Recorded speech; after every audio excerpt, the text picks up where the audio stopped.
Channel subscribe చేయండి. ఈరోజు కనగదుళ్ళు పులుసు పెడుతున్నానండి. ఇవి పచ్చిమిరపకాయలండి, ఇది కొత్తిమీర అండి, ఇది కొత్తిమీర అండి, ఇది ఉల్లిపాయ ముద్దండి, ఇదిగోండి కొంచెం పసుపు అండి, కావాల్సినంత కారం అండి, అల్లం వెల్లుల్లి పేస్ట్ అండి, కొంచెం అల్లం వెల్లుల్లి పేస్ట్ ఇవ్వండి. ఇవి బాగా పట్టడానికండి ఒక చెంచాడు నూనె అండి. అందులో ఇలా వేసి కలుపుకుంటే ముక్కలకి పట్టి కారం అది ఏం చేపలు అన్నారు రుచిగా ఉంటుందండి. చేపల పేరేంటండి? కానగదుళ్ళు అండి. కానగదుళ్ళు. ఇవి చింతగా ఇప్పుడు ఇది ఇలాగా కలుపుకొని అట్టి పెట్టేసుకొని ఈ కలుపుకున్న మిశ్రమాన్ని ఆయిల్ ఎక్కిన తర్వాత రెండు ఇది వేసుకుంటే చాలా బాగుంటుందండి. పులుసు చాలా రుచిగా ఉంటుంది. ఆయిల్ ఎక్కిందండి పాన్లోని.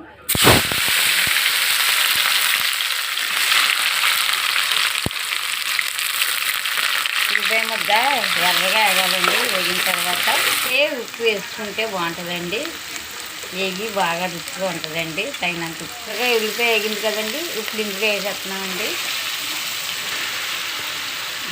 ఆకు ముక్కలా ఎర్రగా ఉన్నాయండి బాబు. కారం ఏం వాడుతున్నారండి బాబు? అలాగే ఉంటుందండి గుంటూరు కారం. గుంటూరు కారం అండి.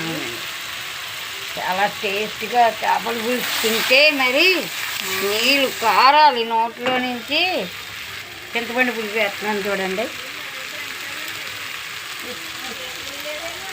చింతపండు పులుసు వేస్తున్నానండి. పులుపు రెడీ చేస్తున్నారా? పులుపు రెడీ చేసుకుంటాను ముందుగానే అన్నీ తయారు చేసుకుంటాను. తర్వాత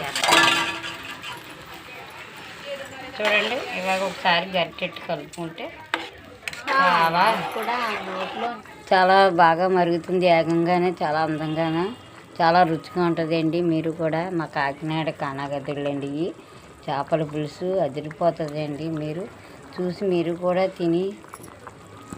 ఈరోజు కనగదుల పులుసు అండి. ఈరోజు చాలా రుచిగా చాలా బాగుంటుందండి. ఈ పులుసు చూసి కానీ ఈ వంట చూసిన వాళ్ళు మీరు ఎవరైనా సరే మీరు కూడా ఇలా ట్రై చేసి వండుకొని తిని చూసి నా వంటకి చూసుకొని మీరు అందరూ లైక్లు చేయండి, షేర్ చేయండి, పక్కన ఉన్న బెల్ ఐటమ్స్ కొట్టండి. మీరు కూడా చాలా బాగుంటుందండి. చాలా ఇదిగా ఉంటుంది. మా కాకినాడ కిచెన్లోని చాలా రుచైన పులుసు అండి. చాలా ఇదిగా ఉంటుందండి. చాలామంది బాగుంటుంది అంటారండి. ప్రతి చేపల పులుసు కూడా ప్రతి కూరలు కూడా నేను చాలా బ్రహ్మాండంగా చేస్తానండి. మీరు అందరూ కూడా నన్ను అభినందించి మీరు అందరూ కూడా నాకు లైక్లు చేసి షేర్ చేయండి. పక్కన ఉన్న బెల్ ఐటమ్స్ కొట్టండి మీరు మర్చిపోకుండా.